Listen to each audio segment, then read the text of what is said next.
This is 5 Minute Feng Shui Podcast, episode 136, The Feng Shui of Beauty. Welcome to the 5 Minute Feng Shui Podcast, where each week I talk about how to move energy and make money. You'll learn how to create a prosperous home and an abundant life using classical Chinese Feng Shui. I'm your host, Katie Weber, publisher of the Red Lotus Letter, Feng Shui Easing for Wealth. Each week, I'll cover Feng Shui topics that can help you improve your life, share inspiring stories, and always end with 3 easy-to-implement Feng Shui tips that you can put to work right away, and usually in about 5 minutes. Now let's get started on the 5 minutes that could change your life.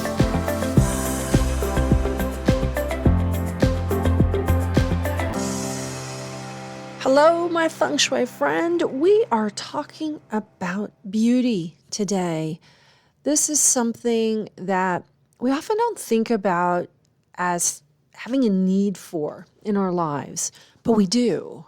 We need beauty because beauty is something that is timeless. It lifts us up. When we see a beautiful scene or a magnificent painting, it just makes us feel so good in a spiritual kind of way because it's something that's lovely. And while, art is very subjective, and I understand that, there are some things that, I just don't think are inspiring yet. And when I say inspiring of beauty, it is something that's easily recognizable. Babies will actually tune in to women who talk to them more so that are beautiful or pretty or have a lovely voice.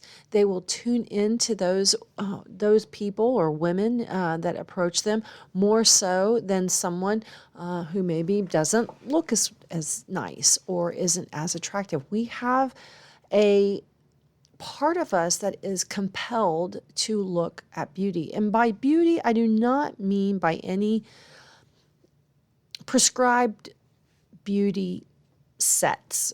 And it can be, beauty can be anything. However, I do think that we have all an understanding of things that we would regard as beautiful, whether that's a beautiful sunset, a beautiful landscape that we're looking at, a beautiful home. And by beautiful, it doesn't have to be palatial. Maybe it just has curb appeal and pretty plantings outside. Beauty is something that lifts us up.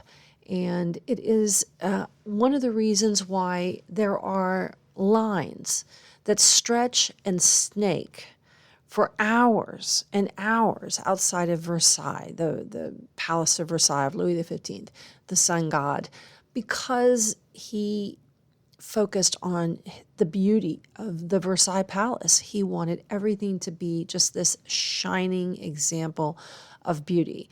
And it is a spectacular treat when you get to go there and see that. I still recall when Tim and I went there, it was actually right before the pandemic was really starting to bloom in Asia and in China. And we were there in October 2019. And the best part of the day, and I would totally do this all over again. So if you ever get a chance to go there, make sure you do this. And when we got there, everybody's waiting to go and take the tour of the palace. Well, my objective was the minute we got there to those grounds was to make a beeline for the gardens because they have incredible little golf carts that are outfitted with speakers. And they play this beautiful choral and classical music. And if you could imagine driving around and tooling around the gardens of Versailles with your own private golf cart, all that beautiful music going on in the background, it was like all I needed was a glass of champagne and my life would be complete. But it filled my soul. This is why people go to the Louvre. This is why people go to Mount Fuji. We are in need of beauty. We see coarse language on television. We see glass and steel buildings, which can be beautiful in their own way, but it doesn't really do a whole lot, I don't think, for your soul. It doesn't really stir your soul the way that maybe Westminster Abbey might do it, or the Palace of Versailles, or even a temple in Kyoto, which they're magnificent. They were invested in with time and thought and with art and beauty at its soul. So today, we're talking about Feng Shui as it relates to beauty, because when something's beautiful, you could say it has good Feng Shui in general. So for instance, a house with a beautiful curb appeal, that's great Feng Shui. So we're going to talk about the importance of beauty and its roots in Feng Shui. Now, we know that there has always been an allure and a fascination with beauty. It's captivated philosophers and artists and poets for millennia. The beauty of a woman's physical being has long been a source of esteem and admiration, but we also need that beauty in our homes. We need our homes to be a source of beauty and inspiration for us. Now, in Feng Shui, there's actually a type of beauty that is a concept of energy, and it's called Sheng Qi. Now, we know Qi is the unseen moving force that moves throughout our homes and throughout space and time, and it is an ever-present force. Well, whenever there is beautiful energy, it's called Sheng Qi. Now, Sheng Qi is that positive, beneficial chi energy that brings benefits wherever it exists, and it's the secret ingredient in every beautiful home. I love this quote: "There is nothing that makes its way more directly to the soul than beauty," by Joseph Addison.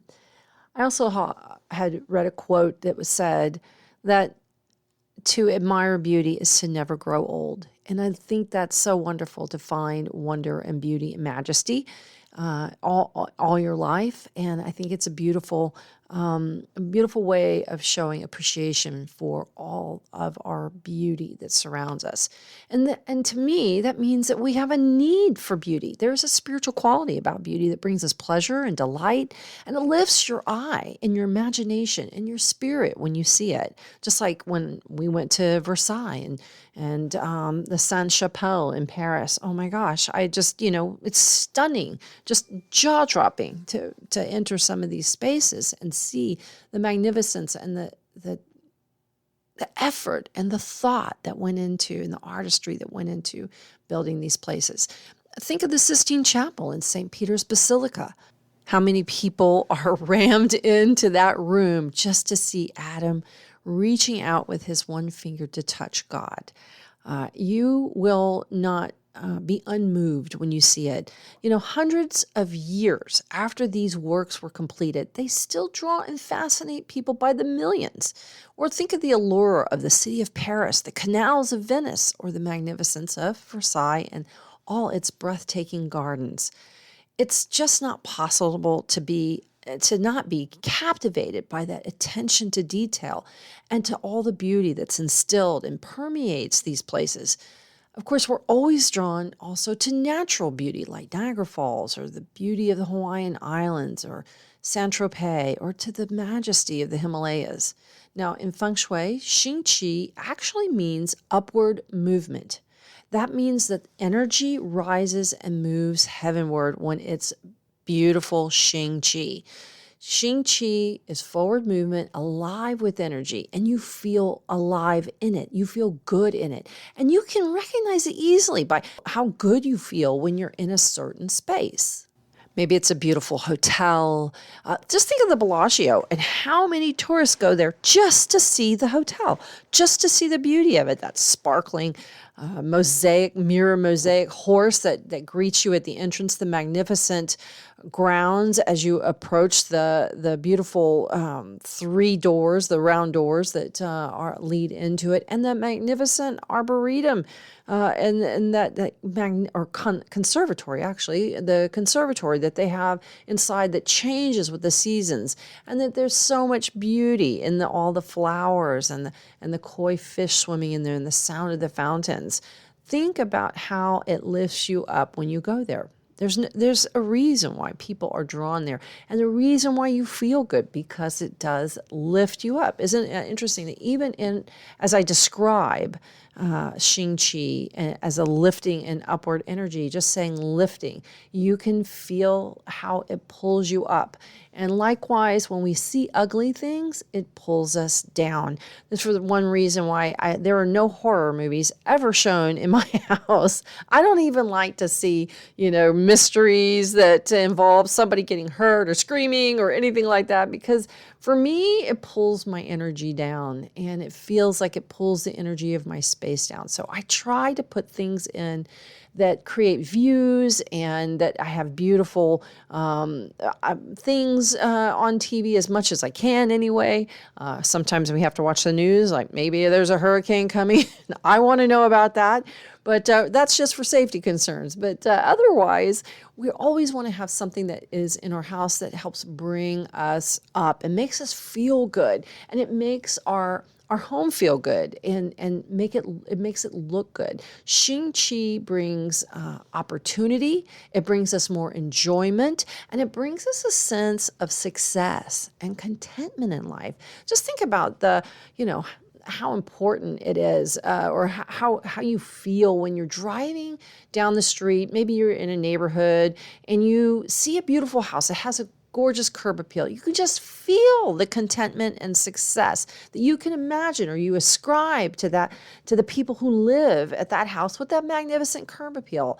When people pay attention to their surroundings and they keep it beautified and attractive, it really does a lot for their lives, not just their homes as they live in it, but it ripples out into our lives. And that's the basis of Feng Shui, isn't it? It's the idea that what we do inside our homes and outside our homes has an effect on our lives. Now, your house doesn't have to look like it jumped out of the page of a decorating magazine or something like that, or some architectural digest. It just means that it looks attractive to you, and it's appealing, and it looks its very best. Not there's a screen door hanging off by one hinge and that kind of thing. That's definitely not what we're looking for. And of course, we recognize that beauty comes in a lot of forms. So we want to talk about how you can use Feng Shui to create more beauty and thereby more Sheng Chi in your home to enjoy more upward movement in your life. Now, let's talk about one of the fastest ways that you can do that, and that's with organizing. When you have order in your home, oh my gosh, it's so relaxing. One of the great benefits of organizing is the visual order. It calms your eye, which calms your heart. And because the eye and the heart are connected, and we feel stress when we take in visual clutter. It stresses our heart, in fact. So when we have piles of clutter, which I must freely admit, I do have a tendency to pile clothes on a chair. And so I have to remind myself, go hang those up, put them in the wash, whatever they need. Anyhow, but we all do it. But when you see that pile, it brings your energy down. And when you see disorganization in your closet or your pantry or the refrigerator, it pulls your energy down. But let's talk about how orderliness makes a difference too, because it helps you to relax. I mean, just think about it. If you've ever freshly organized and cleaned your refrigerator or your pantry, do you just open up the door sometimes, even when you don't need anything, just to admire the beauty of the organization and how great it looks? I know I have. I've done that so many times, and especially in my pantry. When the pantry is very orderly, I just want to look at it because it seems so restful, and it makes me feel relaxed to see it. So think about that. Before you start popping a Xanax, or knocking back a margarita, organize your pantry and just stand back and admire it. It's amazing what it can do in terms of making you relax. I mean, just think about all those orderly canisters, the boxes, the food items. They're all lined up and orderly. It's enough to make you sigh with relief. Plus, kitchen feng shui is so important. It brings health and wealth. So we want both of those. organize that kitchen, organize your closet. It's amazing what it can do to lift your energy. Now let's talk about another thing, and that is clean. Clean is beautiful, no doubt about it. Now, you've probably seen the hoarding shows on television, and it's really clear that those homes are neither clean nor beautiful. Worse, once that energy begins moving away from Sheng Qi and beauty, the more it continues to go that way. And that's a very good, I mean, this is, we're back to Newton, right? And the apple. And he says, Newton's principle, law of physics, is that a thing in motion continues to stay in motion until acted upon by an outside force. Well, you're the outside force that is going to go in and straighten things up and clean things up. But you know how if you pile stuff on a chair or you let things kind of go, they continue to keep going that way, right? Until you go, I've had enough of that. I can't stand this looking at this chair anymore. I'm going to take all those clothes off of it or what have you. You know that that's how energy goes. The way energy flows is the way energy goes. And if it tends to start going negative, it tends to stay negative until some big change happens or a big burst of motivation. And this is how hoarding happens. And there's just no denying the restful and pleasurable feeling that you get when your home is freshly cleaned. Nor is there any denying how seeing a stain on your carpet it brings you down. It does. So make your daily habits to help you keep your home sparkling and clean and keep up with that regular cleaning. This will bring Sheng Qi to your home and life. And this is something that's really important to me because we hear a lot about clutter and Feng Shui, a ton about clutter. Not nearly enough is said about cleaning. Cleaning is really important, and it's something I talked about in another podcast of mine. I also wrote an article about the clean, dirty paradigm. And that's the idea that it looks neat, but when you look close, it's full of grime, whether that's the bathroom or a kitchen. And to be honest with you, I would rather see a little bit more cluttered house and a clean one. You can have a cluttered and clean house, and then you can have a neat and filthy house. Trust me, I've been in them. I've done Feng Shui consultations for them. And the first thing I'm like, get out a mop, get a broom, and get out some elbow grease because you've got to do a good, thorough cleaning. You can't make a new energy from old energy, old dirt and grime. And it holds on to energy and negative energy. When you have dust and dust bunnies and grime in the bathroom and you're not cleaning behind the toilet, way back there behind where nobody looks, but that dust builds up. I love to... I have to tell you, I do love to clean a bathroom. I love to see that sparkle. It just fills my heart with joy. And I love doing it. The act of cleaning it and making it refreshed, it just makes me feel good. I do recommend if you have a hard time with cleaning and you want some inspiration, there's a great website called A Bowl Full of Lemons, and the site is run by Tony Hammersley. It's a beautiful site. It's very clean, very organized. What would you expect? It's called A Bowl Full of Lemons. Check it out. I think it's a really awesome website, and it's just inspiring for cleaning and feeling good, and it lifts that energy. Again, bringing clean energy is beautiful energy. Clean is Sheng Qi. Now let's talk about bedroom beauty. And it's so important because beauty also helps you rest. You feel more relaxed in a bedroom that's beautiful. We know how important a bedroom is as a key area of Feng Shui. And by putting some decorative attention on your bedroom, you lift that energy in your room and you lift the energy in you. So often we put the public areas of our houses ahead of our private ones, but yet it's the private ones that we spend the most time in, like our bedroom or a home office. Don't worry about entertaining company because you don't have company all the time in those public areas like your living room, but you do go into your bedroom. You do, and I work in a home office. I'm in there every day. And in fact, my home office is actually above my bedroom. So I am in this sector of the house all day, every day. And so I know all about it. But it's so important that both places are a place of beauty. And my bedroom has a completely different feel than my office. They're very, very different feeling. And it's so clean and uncluttered and attractive. And it makes such a difference for me when I go in there and I feel relaxed. I never think about, well, my office is just right up there. I never think about that. Let's talk about aesthetics. Aesthetics matter. You need a bedroom that you find appealing. It's sort of like, I think of it like, think of your bedroom as a romance partner, right? One of the ways that we get involved with someone romantically is we find them physically attractive. Well, when you have a beautiful bedroom and you feel more attracted to it, you're going to have a better response in terms of sleeping, and it creates a nicer backdrop for romance too. That's why aesthetics are really important. So how you see what you see around you. Let's talk about more aesthetics.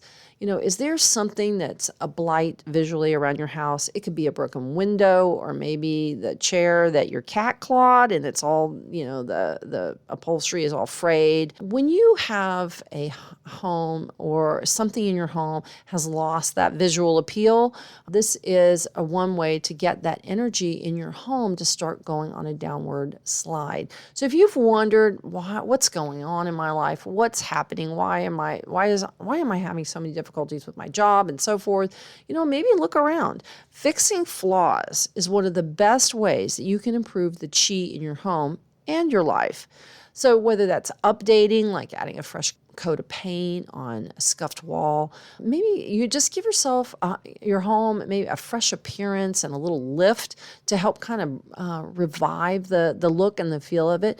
All I know is that when you put effort into your house, you benefit and feel better and energized. Find small ways, like a vase of flowers, to improve and lift your home's aesthetics. And, do what your budget allows, but really work on flaws. This is one of the best ways to bring up the energy in your home. So maybe you have a crack on a wall. Get that crack fixed. Fix it. Or maybe you have scuffed paint, or chipped paint, or there's a squeaky hinge on one of your doors.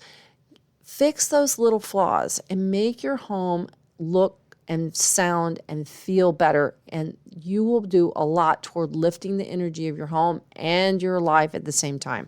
Now let's talk about the package. Now, when I think of a robin's egg blue package with a white satin bow, we all kind of are envisioning a particular brand, are we not? And we know that when we see that pretty robin's egg blue box and a pretty white satin bow, something good is going to be inside. Why? Because we have gotten accustomed and we know to expect something beautiful when we see that. And I use that as a metaphor because when you are looking at your home, you want it to have that appeal of that blue box with the white satin ribbon. And that can be encapsulated by the word curb appeal. And when you have curb appeal at your home, it lifts the energy of your home. It invites opportunity to your life. And this is no more important than I just can't tell you how important it is that you have beautiful landscaping.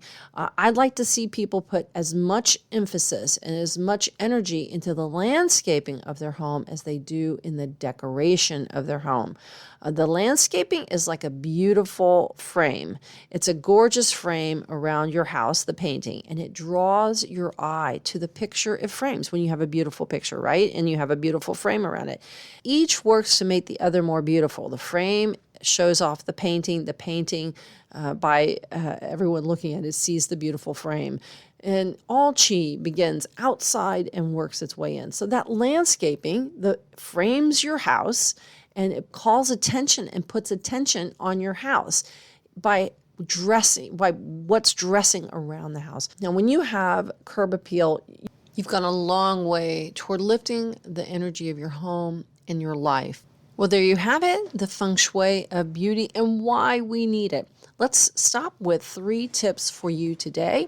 First is get organized. Organization creates visual calm. Visual calm creates physical calm. And that calm helps you relax, be more creative, be more productive, and feel better in your home. Secondly, let's not forget tip number 2, so important, cleaning. regular, and deep. Make sure that you get into those nooks and crannies and make things sparkle. Nothing makes you feel more relaxed as when you have finally put away that last bit of cleaning items that you've had out and you've been working on your house, and you look around and it smells good and it looks good and you just, it just feels great, right? Get yourself a housekeeper if you need to. Hey, that employs somebody. Get your house sparkling and spick and span and you will feel great. Lastly, make sure that you put attention on the landscaping. Remember, we compared that to a frame on a masterpiece.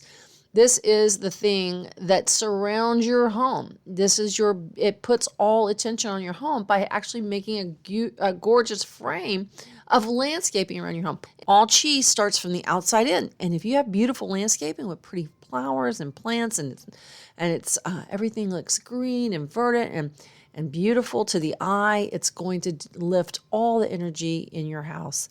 All right, there you go. Well, this is another episode of 5-Minute Feng Shui. Stick with me and come back next week, and we're going to be talking about, I don't know. We'll both find out. Can't wait to talk to you then, though. Have a great week, and I'll talk to you next week. You might have noticed that this week's episode of 5-Minute Feng Shui is a little bit later than you're accustomed to seeing.